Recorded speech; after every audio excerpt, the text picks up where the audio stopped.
கர்த்தருடைய பிரசன்னம் இந்த மாதம் முழுவதும் நடத்துவதாக. இந்த நாளின் வாக்கு தத்தம் ஓசியாவின் புஸ்தகம் 11ஆம் அதிகாரம்.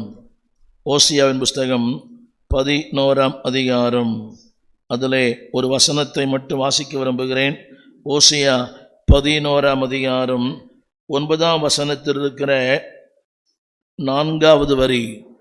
ஓசியா 11ஆம் அதிகாரம் 9ஆம் வசனத்தில் இருக்கிற 4வது வரி.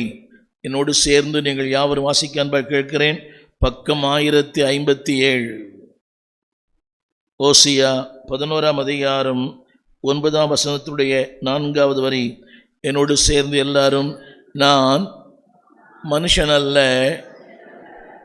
தேவனாயிருக்கிறேன், உன் நடுவில் இருக்கிறேன்.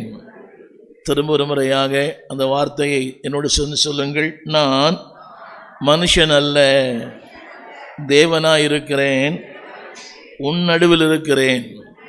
இதுதான் இந்த மாதத்தின் வாக்கு தத்தம். ஒருவேளை எளிமையாக இருக்கலாம், ஆனால் ஒரு ஆழமான ஒன்று.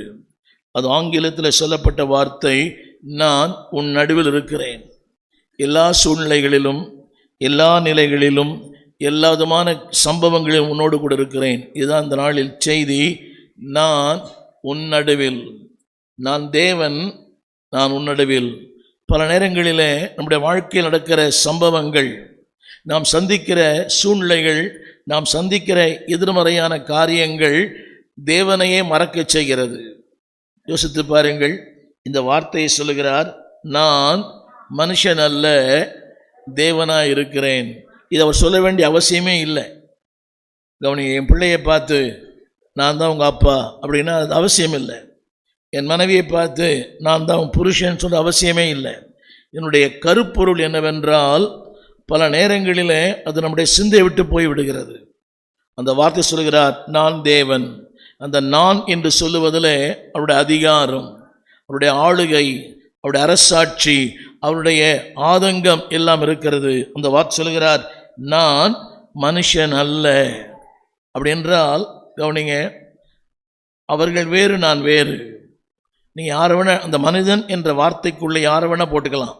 கணவன், மனைவி, பிள்ளை, பெற்றோர், யாரை வேண்டுமா நீங்கள் போட்டுக்கலாம். அவங்க சொல்கிறாங்க, அவர் சொல்லுகிற வார்த்தை நான் மனிதன் அல்ல. அவனுடைய கருத்து என்னவென்றால், மனம் மாறுவது, குறைகளை கண்டு விலகி ஓடுவது, அல்லாவிட்டால் உன்னை குறித்து குறை சொல்லுவது, உன்னை குறித்து அடுத்த இடத்துல பேசுவது மனித இயல்பு. ஆனால் தேவன் சொல்லுகிறார், நான்